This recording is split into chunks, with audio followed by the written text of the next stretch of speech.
Welcome to Inside the Firm, a podcast dedicated to small business owners and hosted by entrepreneurs, Alex Gore and Lance Cayko.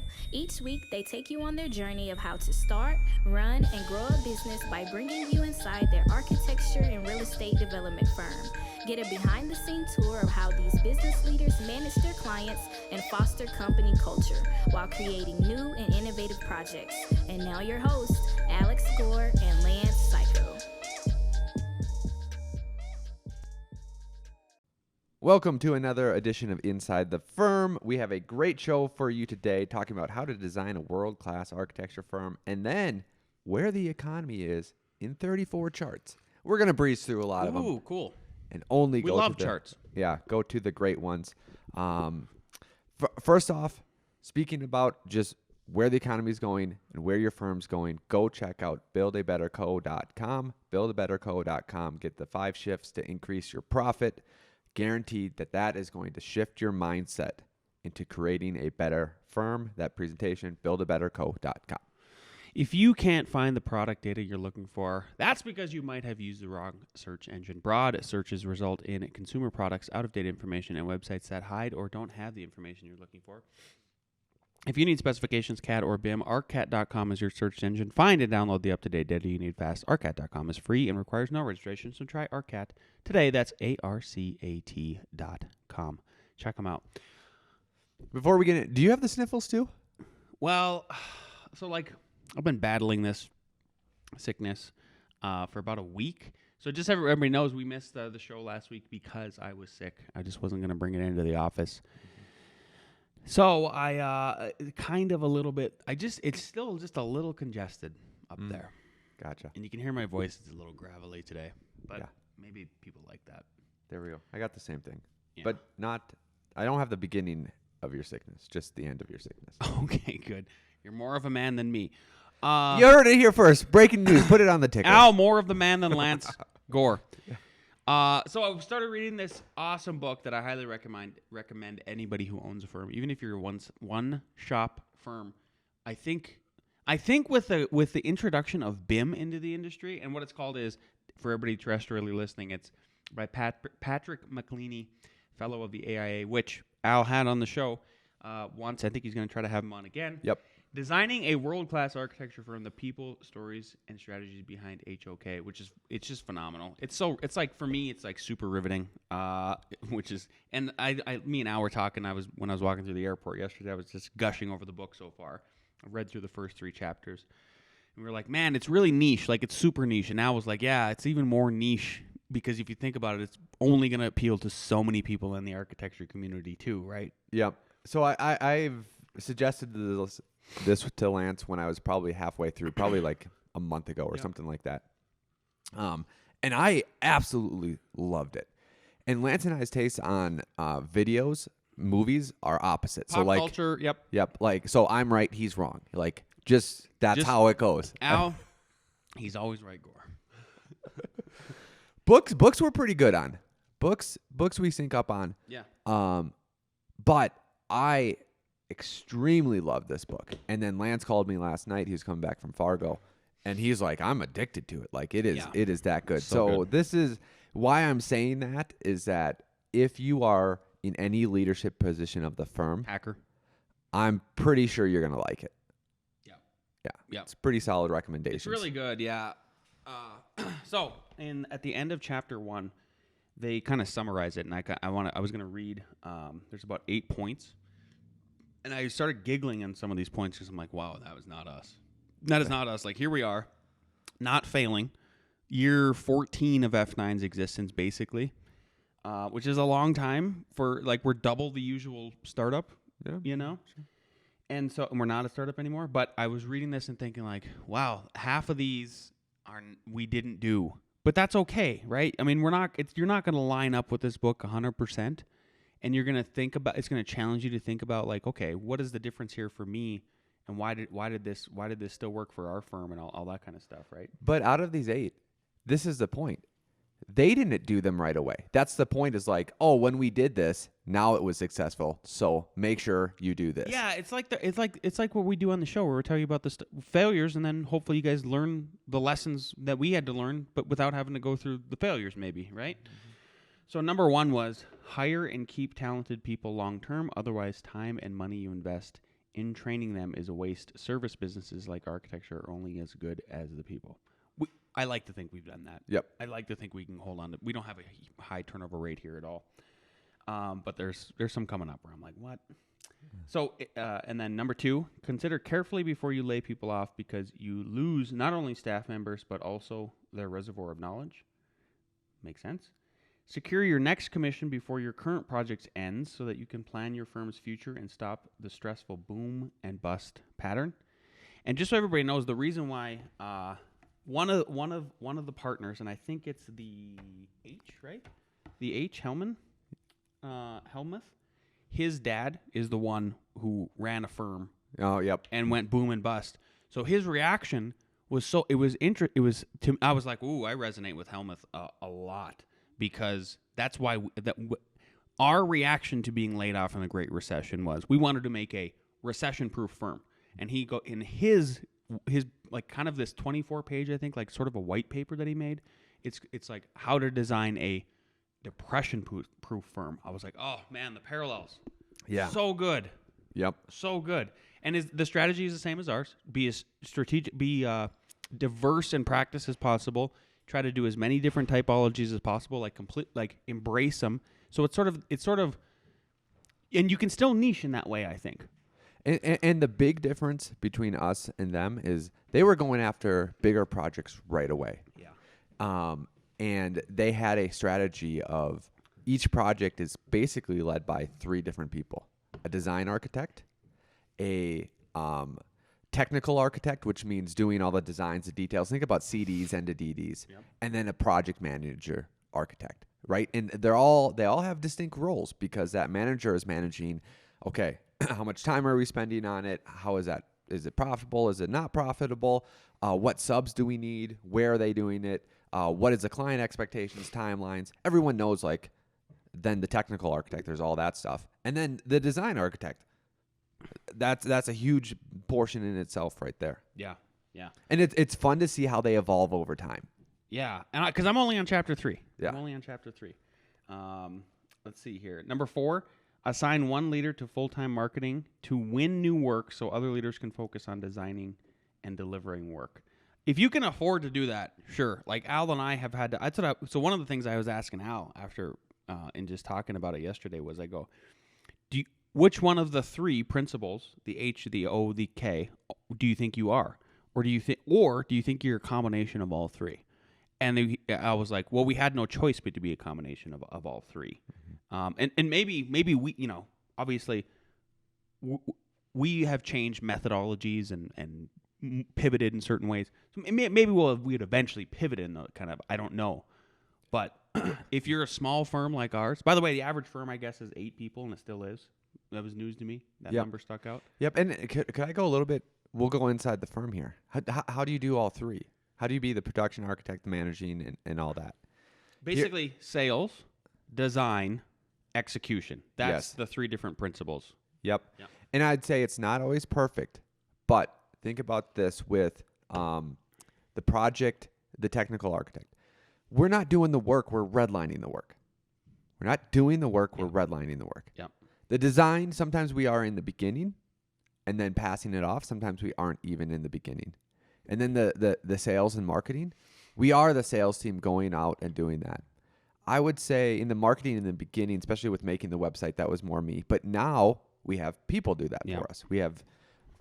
Did you see the emails going back and forth when our website blew up and it was?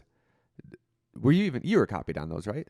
Oh, you weren't? No. Oh, so a couple days ago our website blew up, and at first Leslie thought it was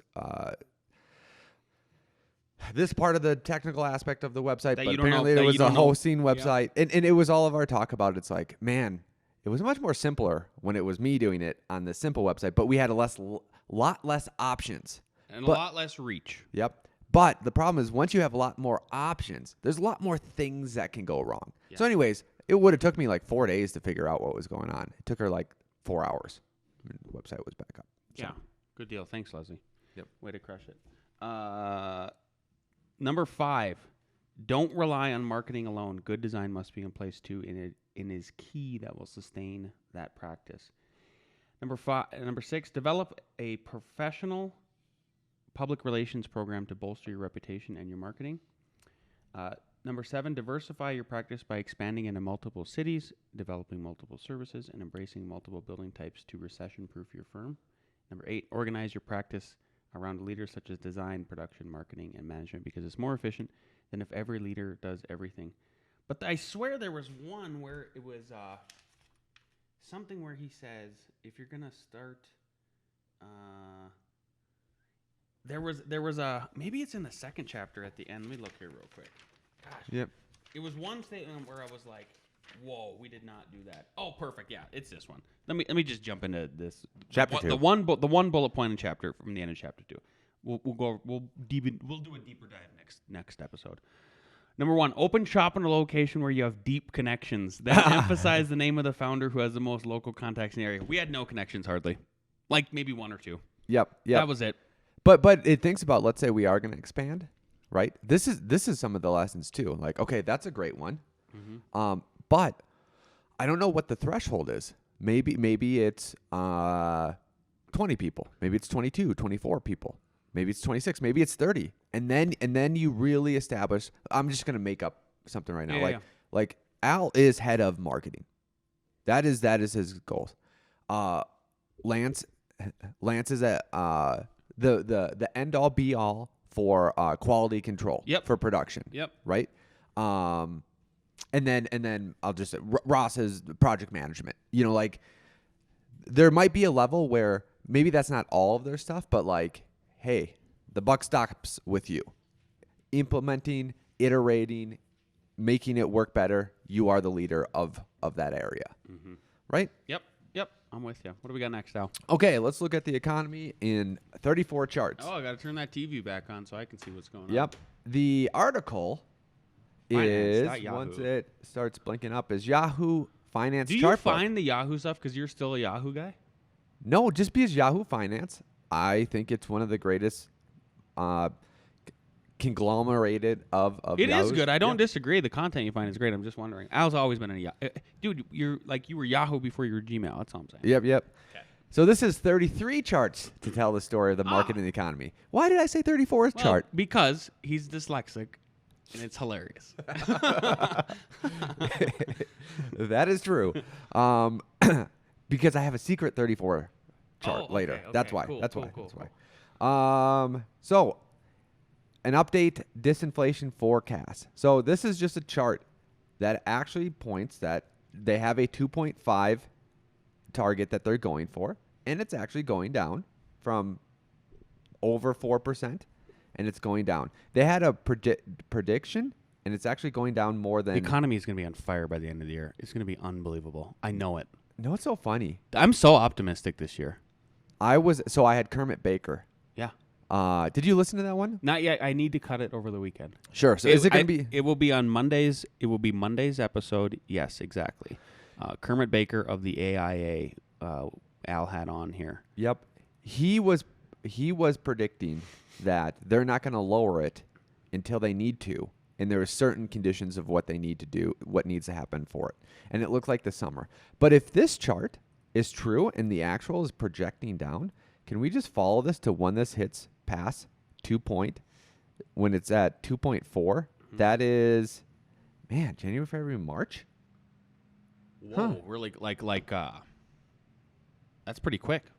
Yeah, but the data will come in March, and then their meeting will probably be April or May. Mm-hmm. Still, I think a lot of people say they're not going to reverse it until afterwards. Sure. Into the summer. So inflation rapidly falls. Again, good job. Here it is. Good job. Yeah, going great. Yeah. Yep. Fed funds rate is going up. Again, Fed, if you thread this needle, bro, yep. Hey.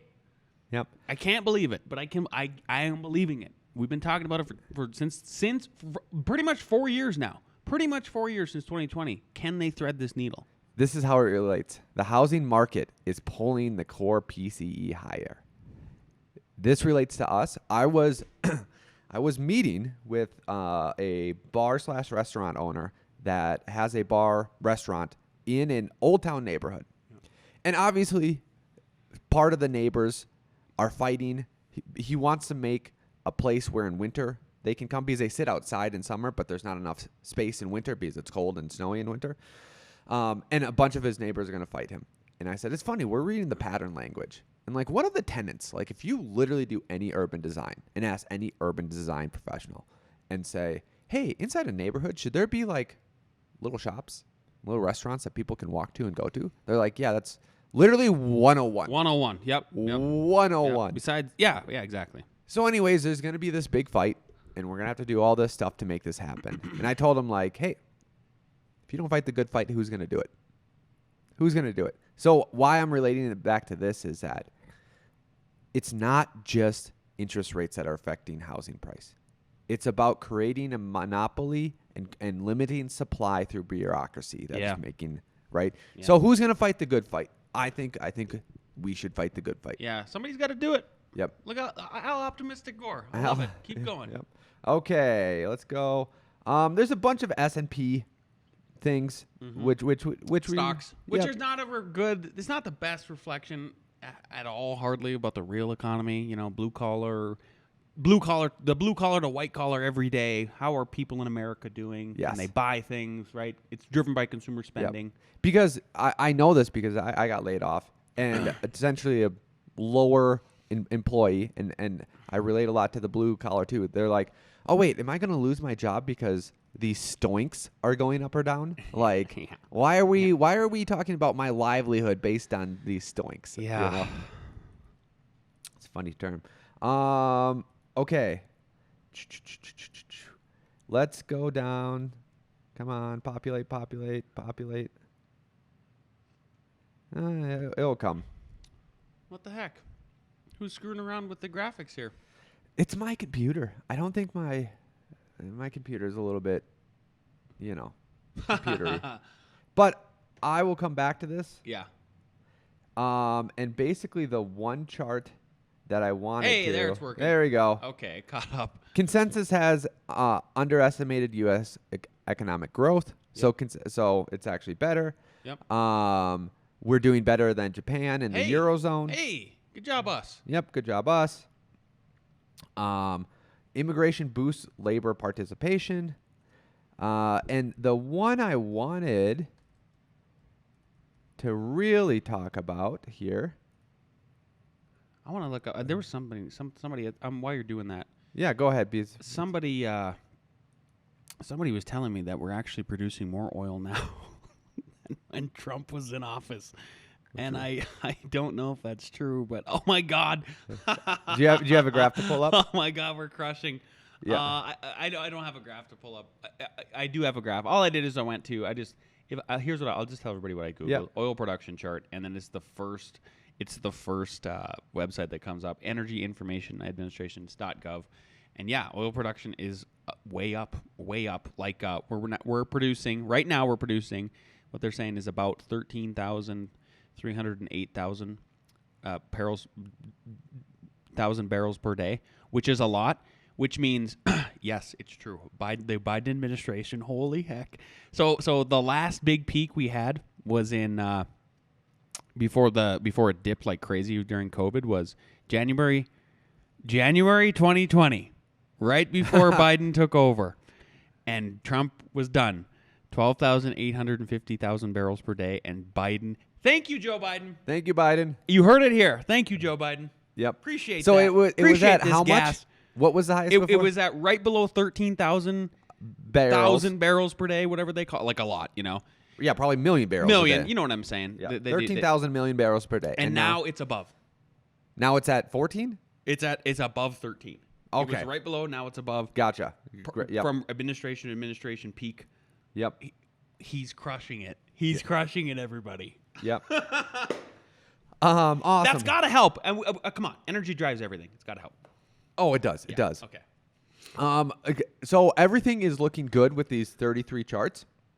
There's only two that are kind of not the best. Household debt cost becomes more challenging. So this is non-mortgage interest as a percentage of disposable. Credit cards and stuff? Yep. So it's going back up and it's heading up. And then this is the other one. The startling similarities between the 1966 and 82 and the present. So there's a graph here, and the green is from 1966 to 1982. And basically interest rates went up. They came back down, and then they came right back up again, and then they went back down. We are following that pretty much for the first hump, and the fear is that there's a second hump. I would have to look into it more, but I think that they lowered interest rates too much afterwards and had to raise them. So that might be why the Fed is like hesitant. Yeah. But yeah, that's the dichotomy there. So one of the developers we work with is a Muslim, and he's the way he finances his project is super interesting, and I love it actually because he's trying to he doesn't if you're the Muslim religion, you can't, there's usury is not allowed. It's not interest allowed on loans. Yep, it's not allowed. So I met with him on Tuesday right before for like a daycare project or something, and I just had to pick his brain about this. I was like, I'm so fascinated that he's dude's super wealthy, millionaire, all this other stuff, and he was telling me about how he gets it done and everything like that. And he said there needs to be some incentive though, like there's always going to be interest. Yep. There's always people, you can't just lend money out and not get it back, right? Even if we went back to like a gold standard. Let's say we were just all trading around gold and silver coins, right? Yep. Like real money, tangible money that you could turn into like computers and stuff, right? Yep. He goes, I think it's 5%. I go, me too. I go, 5% is about perfect, isn't it?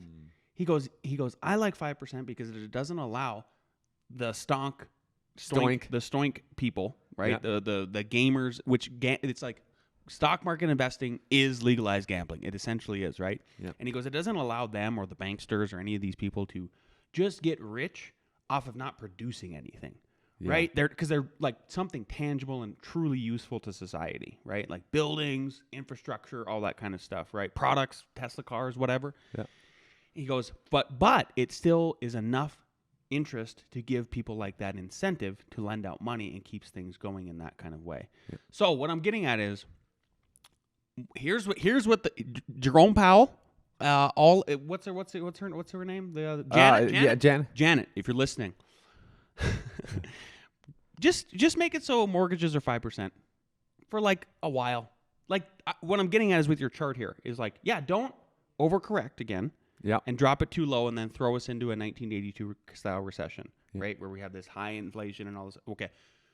Just get it to where mortgages are about 5%. We're all good with that. Yeah. I think we're good with that. Yeah. And it's hard. I know that they don't want to cherry pick and make one interest rate for one thing and another for another thing. Because then because this is what would happen. They would say like, oh, well, let's make green technology at 5% or 3% or 2%. Now you're going to get people over investing in that. You're going to create a bubble. And this is probably why they can't do any of it, because it's kind of like when you have a kid and like, it's like, I'm just taking away all your toys now because you two are not playing well whatsoever. Yep. So we're taking away the tools from the feds to do this differentiator, because you could say there is a strong need for housing, thus leveling that at 5% would help then move that apart in a good direction. And that's part of what's keeping inflation high, because housing costs are so high, and we really need to tackle this issue. The problem is you could never get them to stop at that one logical point. They would just keep going and keep going. Yeah, it's hard. The other thing too, so just, this is just your minute of perspective of the world. Since that is true in the Muslim world, how then do big buildings and big projects get financed? Well, this is how. Let's say in America, you're going to make a big high rise, right? You're only going to put, I'm making up numbers, 20 to 25% down. The bank's going to finance the rest of it, right? And then they're going to charge interest on it. Over in Saudi Arabia, let's say you were going to put 25% down Okay, where does that other 5% of interest comes from? So the bank, the Saudi bank or whatever, they say instead of an interest, we're going to loan you the other, but we're going to be your partner Yep. for, 75%. But actually, we want you to still put that 25% down, Yep. and we want 80% of the building.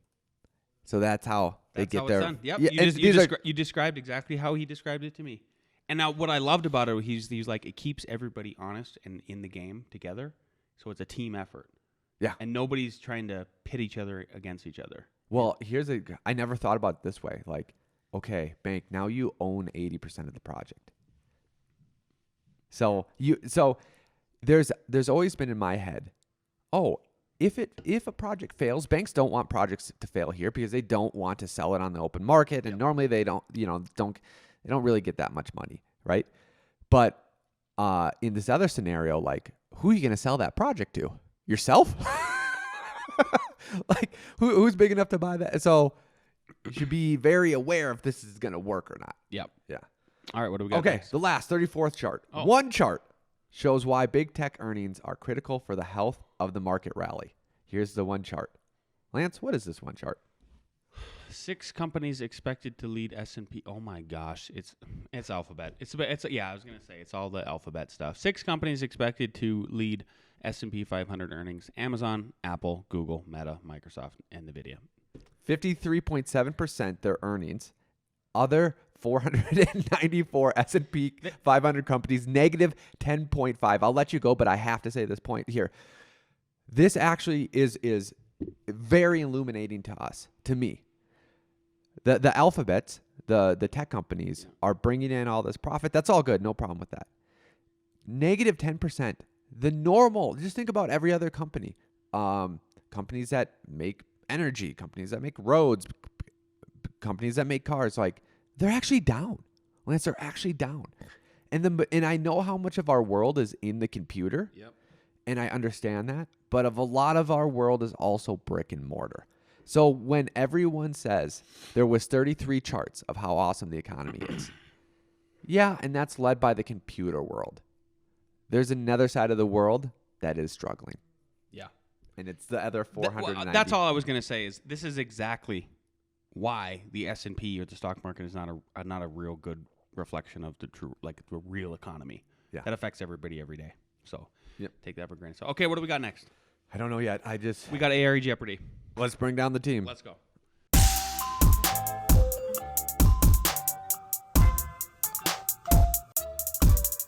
Question 1. Which of the following documents is typically used to define the scope of work, project schedule, and project budget for a construction project? Is it A, construction drawings, B, project manual, C, addenda, D, requests for proposal? This might be unfamiliar to some of our staff.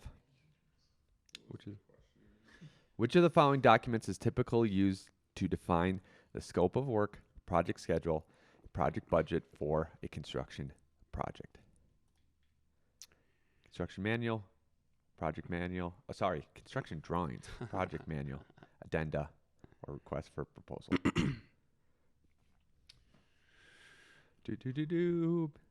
B. Yep, project manual. So a project manual, if you look, I forgot to put in the little link, but it's basically like the CDs, all that other stuff put together in one big thing, right? Okay, question 2. What document outlines the legal relationships and responsibility between the owner and the architect, including the architect's scope of services, compensation, and project schedule? Is it A, submittal, B, change order, C, owner-architect agreement, or D, specifications? CCC, look at that. Everyone's winning. Number 3, in an effort to facilitate a flexible work environment, a small architecture firm decides to make their design and documentation methodology changes to their design and documentation methodology in order to allow for an off-site work-at-home option. Which methodology is most appropriate for enabling off-site work? Is it A, store all project files as PDF files in a password-protected website, B, create an accessible cloud-based multi-platform virtual studio space, C, publish all construction documentation in a password-protected database? Any repeats? Correct answer is B. Create an accessible cloud base. Pretty obvious. Where did you get this? NCARB. What do we got for scores? No wonder it was a terrible question. Yeah. Okay, Gresh. Number 4. An architect is in an initial program meeting with a trusted client. The client says they have acquired drawings of a hotel prototype that has been successfully built in 5 other locations. The client asks the other architect to use the hotel drawings to prepare a permit set for a site that the client owns. What action should the architect take to comply with ethical standards? A. Stamp the drawings, including consultant drawings based on the historical success of the hotel plan set. B. Verify with the client they have satisfied all copyright requirements for use of the design before taking on the project. C. Redraft the drawings after all local code analyses are complete. Or D. Assume the drawings have been acquired legally and site adapt the prototype. Correct answer is B. Verify the client has satisfied all requirements. Who won? Jason? Where are we eating? Awesome. 3-2 Okay. Runza. Wow. Alrighty. If you are watching on the YouTube, leave us a positive comment. If you're listening on the iTunes, leave us a 5-star review. We'll see you next week.